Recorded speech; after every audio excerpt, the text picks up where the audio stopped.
मैं फ़ौज में 9 साल रह चुका हूँ। मैं परमानेंट कमीशन ऑफिसर था, बट आई लेफ्ट अर्ली और मैं नेशनल डिफेंस एकेडमी के थ्रू आया था और मैं 1971 वॉर का वेटरन भी हूँ। तो मैं तो समझता हूँ ये अग्निपथ की जो स्कीम है, तो ये स्कीम बिल्कुल ही गलत है। ये देश के हित में नहीं है, युवाओं के हित में नहीं है, क्योंकि जो फ़ौज में आएगा उसको अगर सिर्फ 4 साल की सर्विस करेगा, उसको पेंशन भी नहीं मिलेगी, तो उसके लिए आगे जीवन वो कैसे व्यतीत करेगा।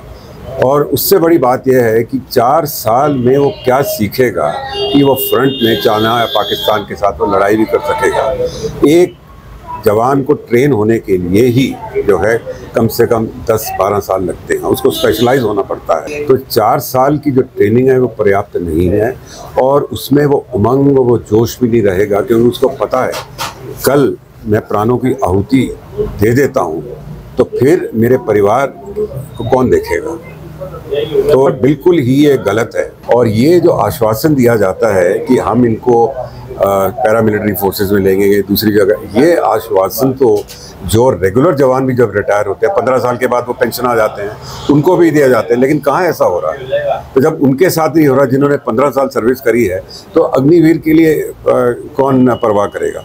ज़्यादा से ज़्यादा ये होगा कि जो कुछ प्राइवेट एजेंसीज हैं वो आगे आ सकती हैं उनको लेने के लिए, लेकिन यहाँ पे इतनी डिमांड है जॉब्स की कि अग्निवीर को एडजस्ट करना बड़ा मुश्किल हो जाएगा। तो उनको कम से कम 15 साल की नौकरी होनी चाहिए। एक पेंशनेबल सर्विस जो फौज में आता है वो पेंशनेबल सर्विस होती है, तो इनको क्यों पेंशन से वंचित किया जा रहा है। और 4 साल अगर आपने करें तो आप पेंशन नहीं दे पाएंगे, तो इनका बढ़ा के आप जो समय है वो कम से कम 15 साल कर दीजिए। अग्निवीर जो है वो फुली ट्रेंड नहीं होगा लड़ाई लड़ने के लिए। और दूसरा जो है, जब उसको पेंशन नहीं मिलेगी तो उसके साथ शादी भी कौन करेगा, वो कैसे अपना बूढ़े माँ बाप का जो है गुजारा करेगा।